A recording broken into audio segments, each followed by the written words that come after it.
श्री शिवाय नमस्तुभ्यम। हर हर महादेव। दोस्तों, स्वागत है आप सभी का आपके अपने भक्ति सागर चैनल में।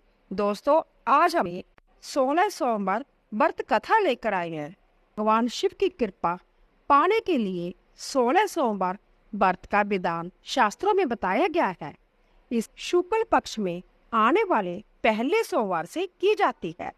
इस दिन से 16 सोमवार व्रत आरंभ करके लगातार 16 सोमवार को व्रत रखकर भगवान शिव और माता पार्वती की पूजा की जाती है।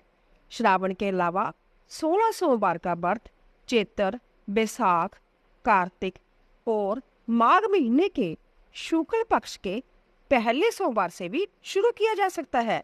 शास्त्रों के अनुसार इस व्रत को 16 सोमवार तक श्रद्धा पूर्वक करने से सभी मनोकामनाएं पूर्ण हो जाती है। 16 सोमवार व्रत को संकट सोमवार व्रत भी कहते हैं। इस व्रत को मुख्यतः किसी बड़े संकट से छुटकारे के लिए संकल्प लेकर किया जाता है। यदि आप आर्थिक रूप से बुरी तरह से संकट में फंसे हुए हैं तो घर परिवार में कोई ना कोई लगातार गंभीर रोगों से पीड़ित हो रहा है, परिवार पर एक के बाद एक लगातार संकट आ रहे हैं, तो यह व्रत अवश्य करना चाहिए। इसके अलावा जिन युवतियों का विवाह नहीं हो रहा, किसी न किसी कारण से विवाह तय नहीं हो पा रहा, तो उन्हें भी 16 सोमवार का व्रत अवश्य करना चाहिए। 16 सोमवार व्रत की विधि। शास्त्रों में बताई विधि के अनुसार 16 सोमवार व्रत आरंभ करने के लिए श्रावण माह के शुक्ल पक्ष में आने वाले पहले सोमवार को माना गया है।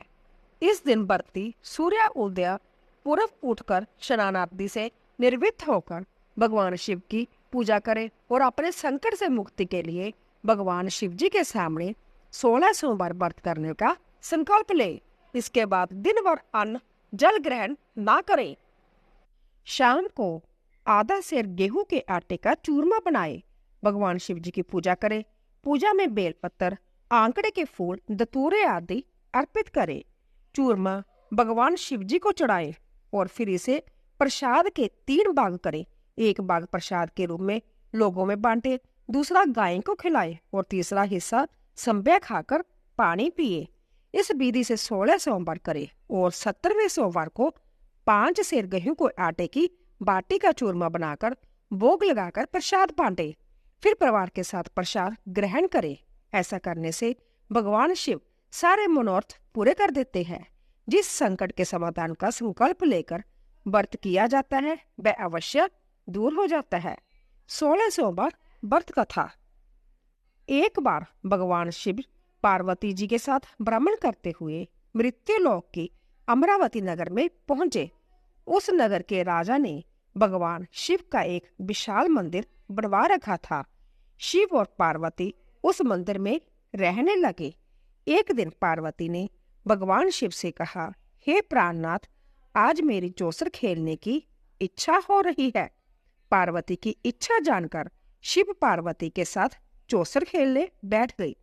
खेल शुरू होते ही उस मंदिर का पुजारी वहां आ पहुंचा। माता पार्वती जी ने पुजारी जी से पूछा, हे पुजारी जी, यह बताइए कि इस बाजी में किसकी जीत होगी? ब्राह्मण ने कहा, महादेव जी की। परंतु चौसर में शिव जी की पराजय हुई और माता पार्वती जी की जीत हो गई। तब ब्राह्मण को उन्होंने झूठ बोलने के अपराध में कोढ़ी होने का श्राप दे दिया।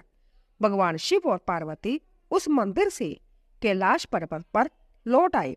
पार्वती जी के श्राप के कारण पुजारी कोढ़ी हो गया।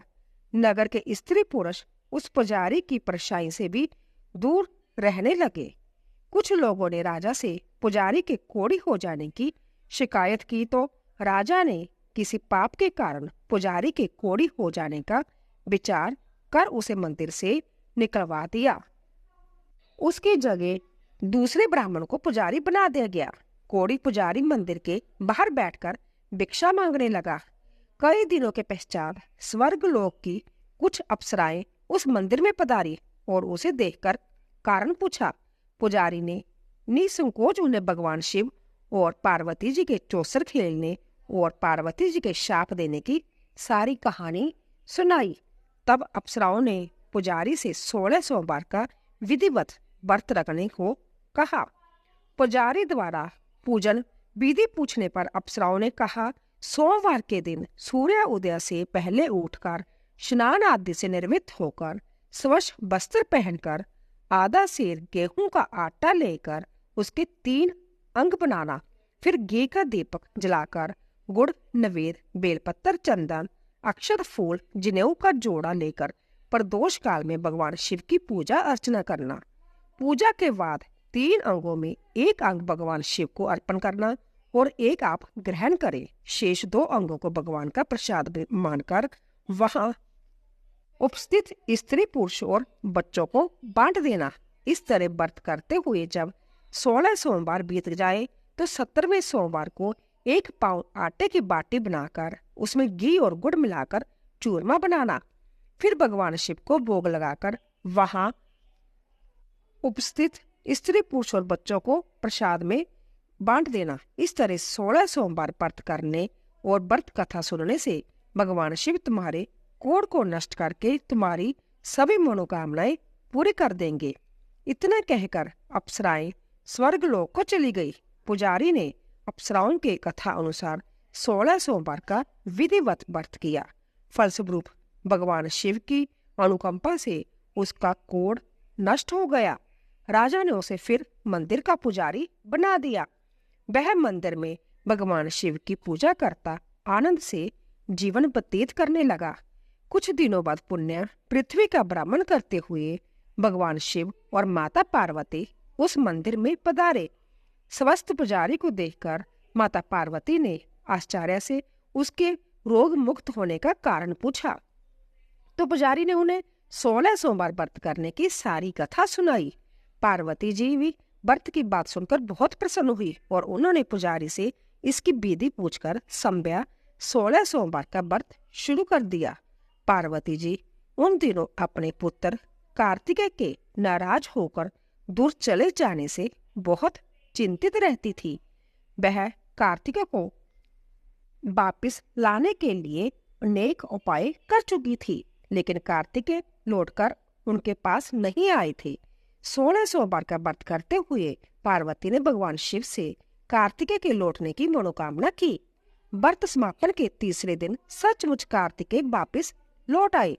कार्तिकेय ने अपने हृदय परिवर्तन के संबंध में पार्वती जी से पूछा, हे माता, आपने ऐसा कौन सा उपाय किया था जिससे मेरा क्रोध नष्ट हो गया और मैं वापस लौट आया?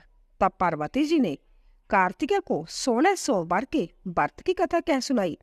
कार्तिकेय ने अपने एक ब्राह्मण मित्र ब्रह्मदत्त के प्रदेश चले जाने से बहुत दुखी थे।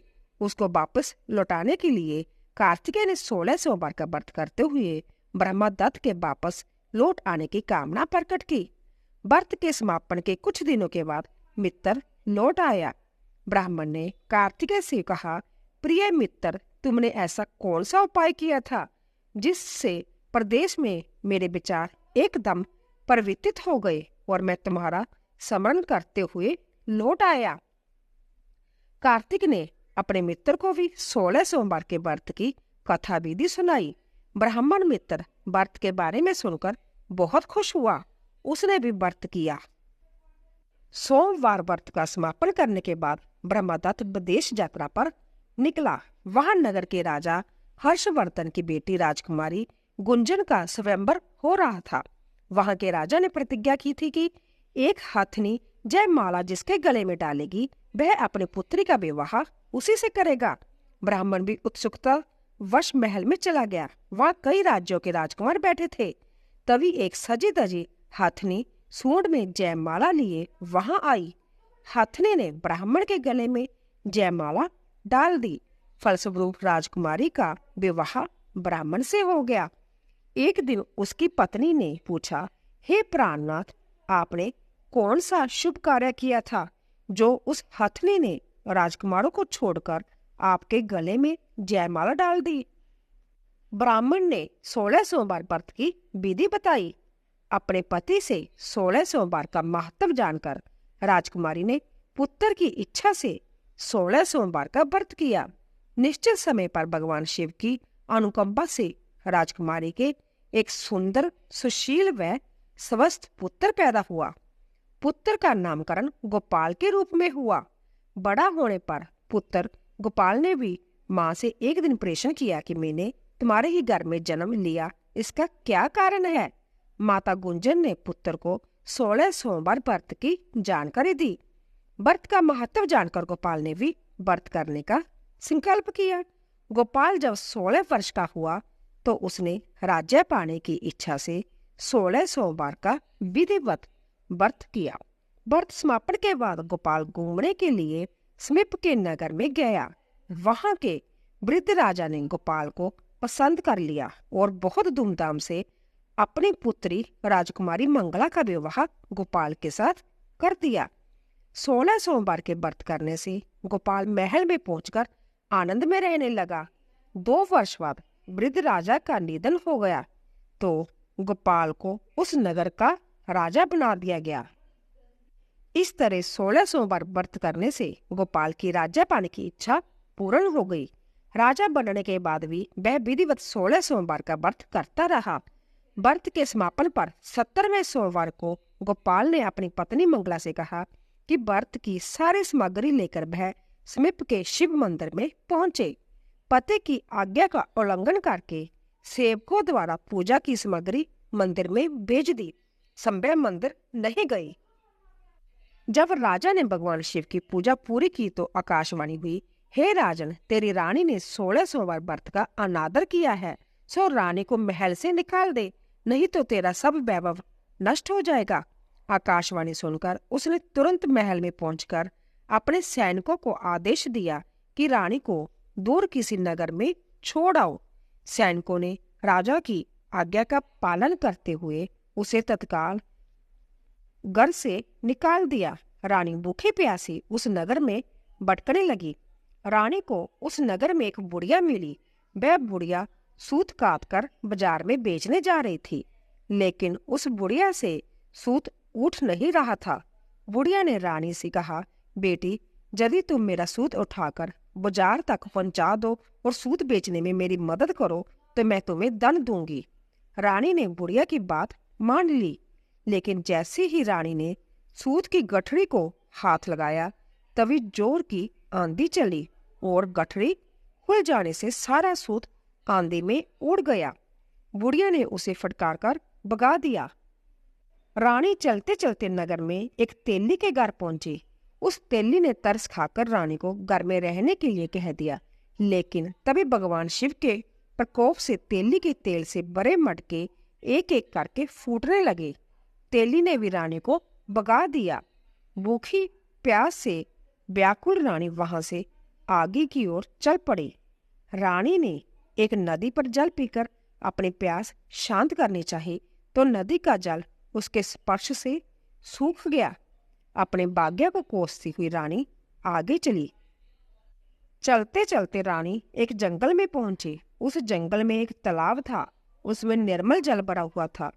निर्मल जल देखकर रानी की प्यास तेज हो गई। जल पीने के लगी कि रानी ने तालाब की सीढ़ियां उतरकर जैसे ही जल को स्पर्श किया तभी उस जल में असंख्य कीड़े उत्पन्न हो गए। रानी ने दुखी होकर उस गंदे जल को पीकर अपनी प्यास शांत की। रानी ने एक पेड़ की छाया में बैठकर कुछ देर आराम करना चाहा तो उस पेड़ के पत्ते पल भर में सूखकर बिखर गए।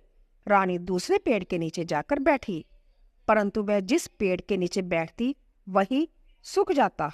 वन और सरोवर की यह दशा देखकर वहां के ग्वाले बहुत हैरान हुए। ग्वाले रानी को समीप के मंदिर में पुजारी जी के पास ले गए। रानी के चेहरे को देखकर ही पुजारी जान गए कि रानी अवश्य किसी बड़े घर की है। भाग्य के कारण दर दर बढ़त रही है। पुजारी ने रानी से कहा, पुत्री, तुम कोई चिंता न करो, मेरे साथ इस मंदिर में रहो, कुछ ही दिनों में सब ठीक हो जाएगा।